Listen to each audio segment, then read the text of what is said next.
Welcome to the Business of You podcast, the show dedicated to helping service entrepreneurs build a better brand to grow a bigger business. I'm your host, Michelle Griffin, and I'm here each week empowering you to put yourself out there, sharing actionable tips and inspiring stories so you can create your personal brand, grow your dream business, and build your future, all while making more income and more impact doing exactly what you love. I'm super excited you're here. Now let's get going with today's show.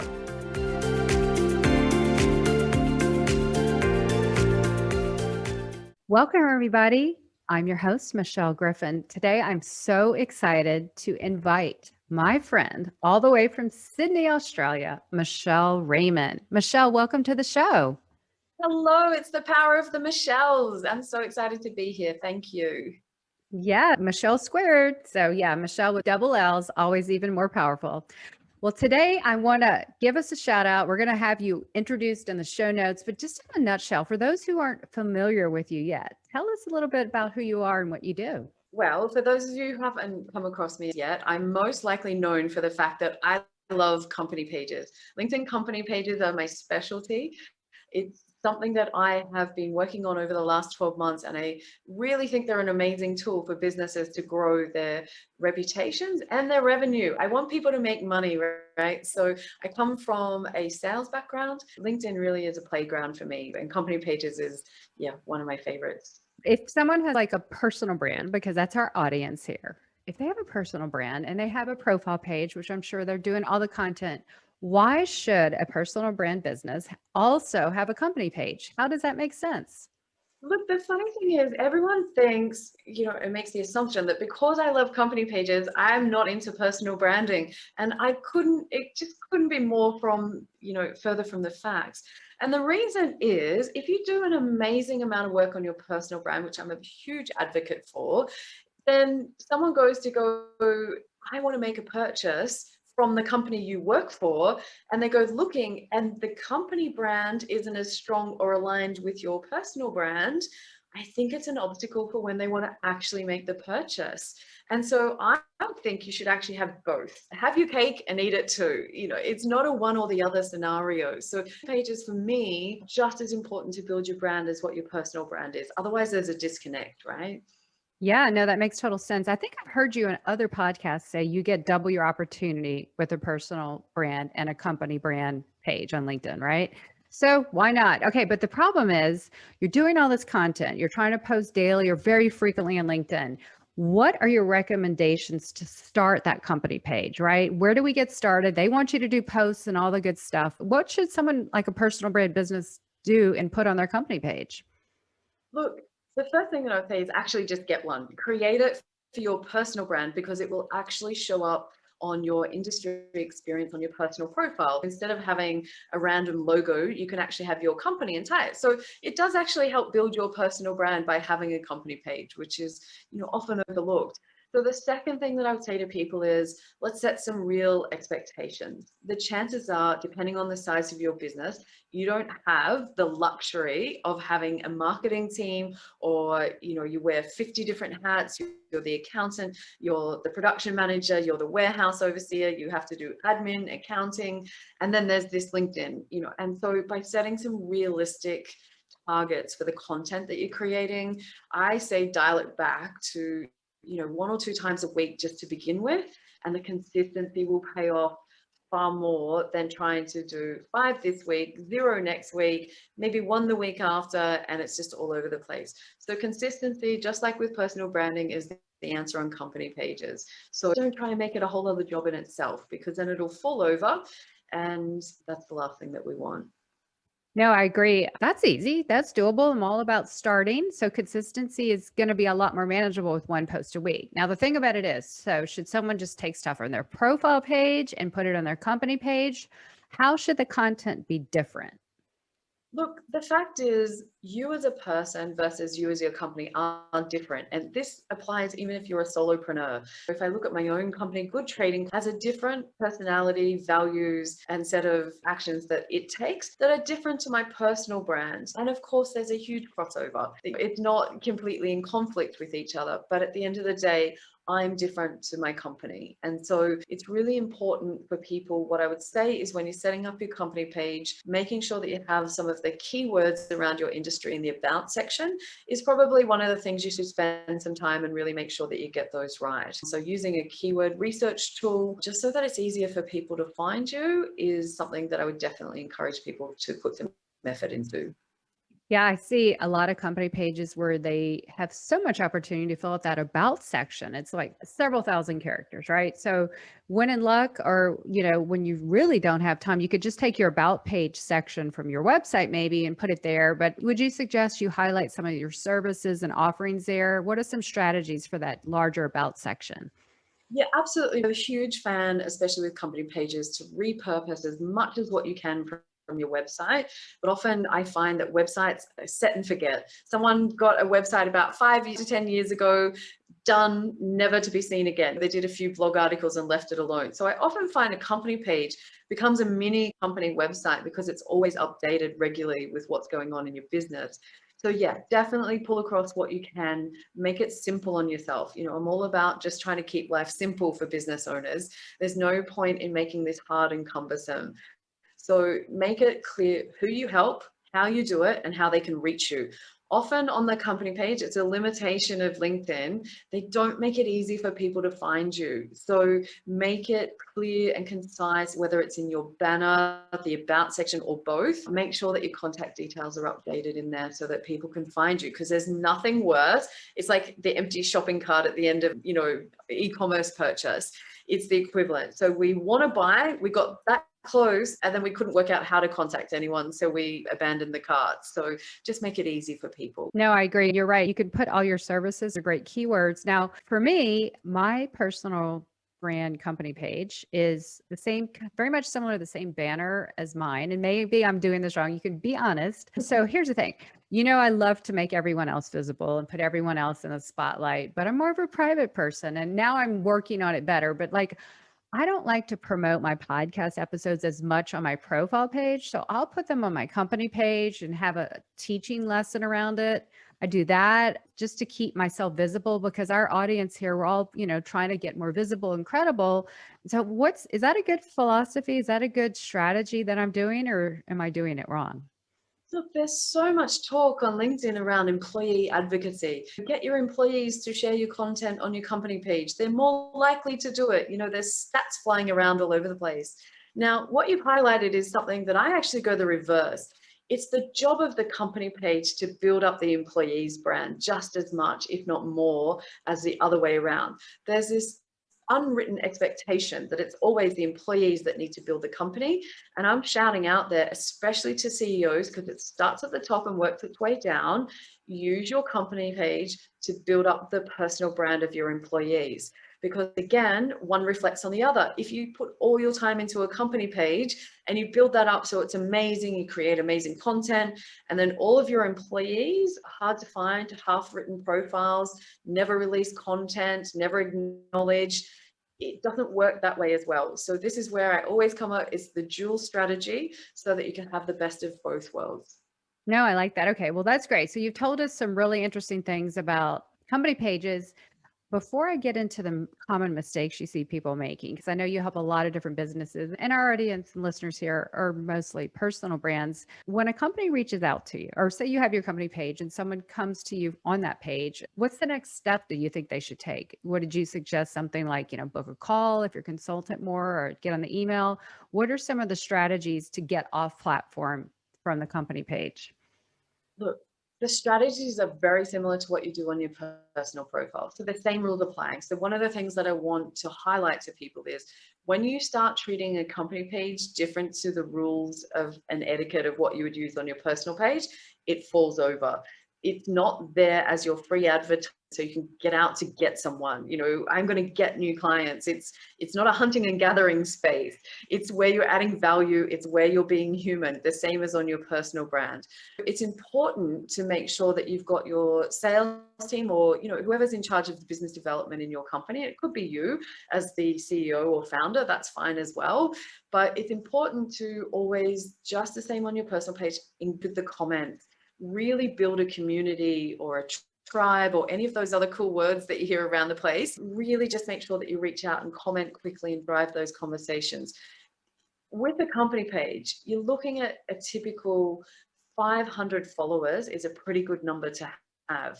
So we're not chasing 10,000 followers. We want 500 that are really, really interested in what you do. And it does take an interest to follow a company page. They don't do it because they like you. They do it because your products and services are attractive to them in some way. So take advantage of that. That is great. So maybe your company page is more top facing on the problem you solve more as an industry standard or something like that. I like that philosophy. And you hit on another question I was going to ask. So many company pages just kind of idle there with so few followers, and you have to be really active to grow that. Can you give us some good strategies? And what's the current invitation limit? I know LinkedIn's always changing how many people you can invite. Tell us some of your best strategies to get that page bumped up. Look, the invite credit limit at the moment is sitting at 100. So LinkedIn has changed that around and done some trials over the last few months where that number was as high as 50 or 50 even. And do you know what that actually came back to? The power and the quality of the super admin person allocated to that company page, how well they manage their followers, their connections. That comes back to personal brands. So a super admin is the person that's responsible and created the company page. And you can have multiple admins, but it actually was a reflection back on the quality of the person that was running the page. So you can't say that one doesn't, really impact the other, which is really interesting. You get 100 credits. My advice, I just want to reach out and let people know that right now, if it's at the beginning of the month, use your credits as fast as possible. For every person that accepts, you actually get another credit back again. The more people that are at your page early, the more chance that you've got them engaging with your content throughout the month. No, that's really good because I don't know anyone. Maybe people are really active. I know that's something I need to work on, right? I'm so focused on growing my content, my profile, and I need to devote more time for that company page because I just think it helps you. And one thing I do, this is for me as a personal brand, instead of my logo, I learned this from a top LinkedIn person. I'm not going to mention her name on Clubhouse early in the year. She puts her picture as her logo. Now, I know that might be against you because I got to think of it in the context of a personal brand. How does that sit with you? I'm curious to know as a page specialist. Actually, I really like that. And I've done that for certain periods as I'm always experimenting, right? I really like to know what works best. And it really does if you actually have your face there so that people can relate. And I think it's important to have it in banners, especially if you're a solopreneur, to make sure that your face is linked to your company name and vice versa on your personal profile, kind of tie it back to your company as well, because you kind of exist in parallel with each other, but it's important, as I said before, that it's balanced. Now, I say it's a good idea. I say also, listen to what I'm telling you, try it for yourself and your followers. If you have a really strong company branding, maybe it's not good that you move off into personal when you're just building that. So with any advice that I offer here today, I always say, take a look at what's going on with you, who's following, who's in your company, and choose what is it that's actually going to work best for you. But be open-minded that there could be other ways that you could go around things. That's great. So we covered a lot of the pros and the cons or the mistakes people make. And real quickly, tell me what you think are the top mistakes people make. I mean, we touched on them here, but is there anything else we didn't add? There's a couple of things. Number one, it's not your free advertising space. Stop making it all about your company goods and services. The number one problem that I find is the content people create is all about the company, it's time, and there's actually a really cool strategy that I can't take the credit for. It comes from LinkedIn. It's called the 3-2-1 strategy for LinkedIn company pages. And LinkedIn recommends that you do 3 posts that are around your knowledge of the industry, what's going on in your industry, whether it's trends, whether it's events, whether it's regulation changes, share your knowledge on the industry. Then we move into 2, and that's 2 times you should actually post feel good content. And that's what's going on with your staff, what's going on, the nice things. Maybe you support a charity, you're a purpose-driven brand. And then number 1, you get to talk about yourself. And so that's the golden ratio. So 3 times about the industry, 2 times about the feel good stuff within your business, and 1 time your goods and services, you get to promote yourself. And I think if you stick within that, that's, definitely in line with what I would recommend to my clients. That's actually a really good strategy you could use on your personal page as well. I like that. So keep yourself to the Absolutely. minimum. And so obviously I need to do that. Michelle, I'm doing my company page all wrong. The I'm other doing thing it I all would say is, wrong. I'm getting you know schooled what? here. The thing that I would say to people, and we just highlighted it there, is even though the ratio is 3 to 1, one time you talk about yourself, far too often, and I'm guilty of it myself, and I have to keep picking myself up on it, is that you forget to tell people what your company actually does and the services that they offer in very blatant black and white, between the eyes. Here's what we do and who we help. And quite often I find is people, and it happens on personal branding if you're just running it through your page, we talk about all the value, all the things that we know, we help, help, help, help, help. And often a comment I would get when I went to events was, Michelle, we see you on LinkedIn all the time. You're really amazing. But what do you do? You've ever had that before? Yeah, and you personally have told me this before. I'm a little bit bad about that. So, reminder everyone, that's what I think I did a post on recently, or maybe a couple months ago, and I learned from Clubhouse. It's like have that professional theme. And I think that's like 60%. Personal might be like 30, and I think promotional was 20. So break up your ratio, but obviously more professional, less personal, and then the promotional. You got to make the ask. And you can do it in a very non-salesy way, right? Doing it with Or stories or twisting it around just to make it, less promotional is definitely ideal. So good point. I am learning so much today because I'm learning that I need so much help in my company page. This is great. Okay, at least so you have one. yeah, at least I have one. What's the thing? Okay, so I tell my clients, you've got to at least have one because if not, you'll be that boring gray box, right? No one wants to see the boring gray box. And it really takes a minute to set up the most basic company page, right? And you Oh, want to grab that URL too, right?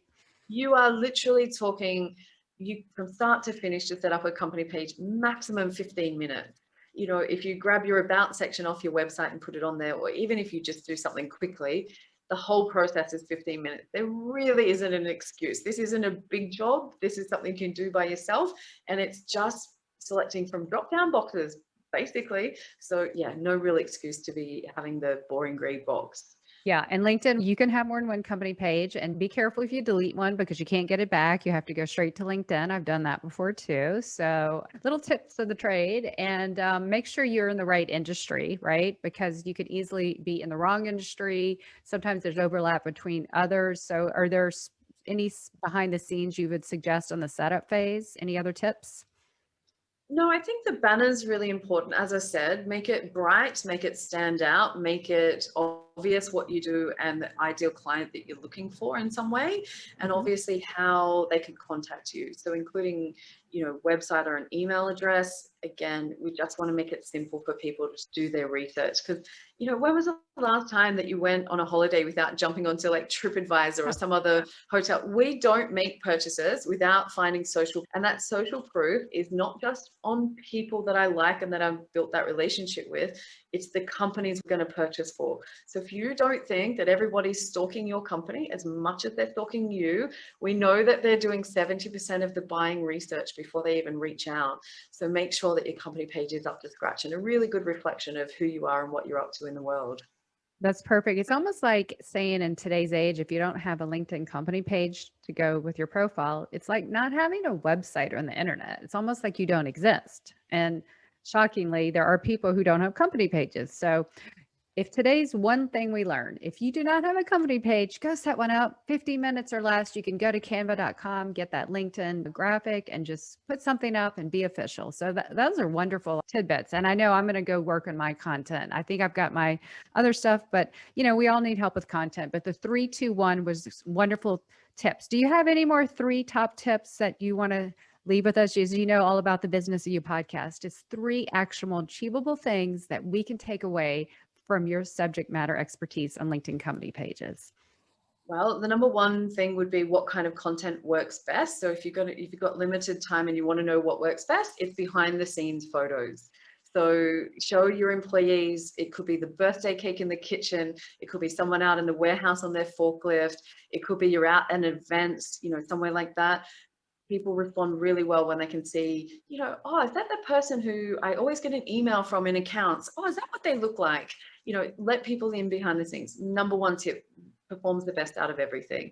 Number two tip is just get started, because you can sit here and argue with, am I the right expert that says they're amazing? There's plenty that go against what I say.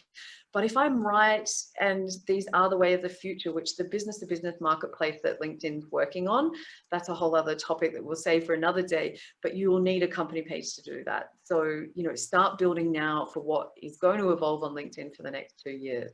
The other thing is just make sure that you have someone that's monitoring and responding to community comments and any engagement that are on the post. You can't just post and ignore it. It works exactly the same as your personal page. So make sure that you're giving it the attention that it deserves. Those are awesome. Well, those will all be in the show notes, so you don't have to take notes because we'll have it all there that you can have these actionable and achievable takeaways. Thank you, Michelle. Before we let you go today, I want to ask you, one of the things I absolutely love and learn from are sharing and finding out people's inner mantra and missions. They tell they tell themselves to maybe, change your mindset, do something like Nike's Just Do It. Probably one of the most brilliant ones. Do you have a personal mantra or mission that you'd like to share with us today?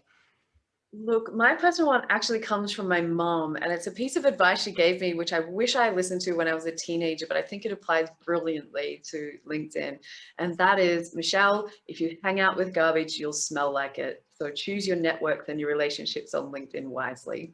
Oh, that's perfect for LinkedIn, not just company pages, but especially on the profile. So good point, right? We're the 5 people we hang out with, something like that. So very good. Like, the power of LinkedIn is your network. So choose it wisely because it can have the equal opposite effect if Yeah. you don't. Oh, So totally. It's our community, so we need to make the most of it. Well, Michelle, before we end today, tell us where we can find you. I know LinkedIn, of course, but where else can we find you? Tell us your URL and anywhere else and what else you're working on right now. yeah, for sure. So you can find me obviously at Michelle J. Raymond because there's lots of Michelles on LinkedIn we've established. Then we've also got my company page is Good Trading Co. So please come over there for lots of free tips and tricks on how to get the most out of your company page.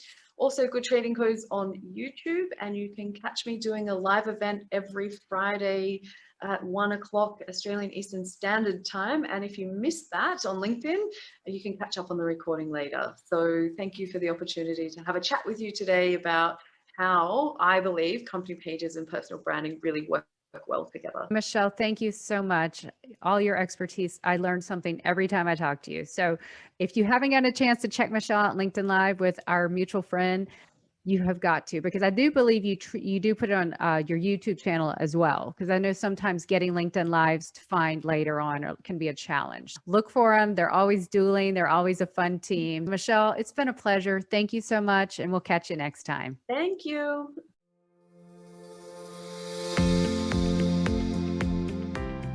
Thanks so much for tuning in today. We definitely need more impactful entrepreneurs like you out there. So if you'd like to learn more about how I can help you build your personal brand to grow your business, please check out yourbrandyourbusiness.com. And until next time, you have a brand to build, a message to share, and people to impact. Now go put yourself out there and watch the business of you grow.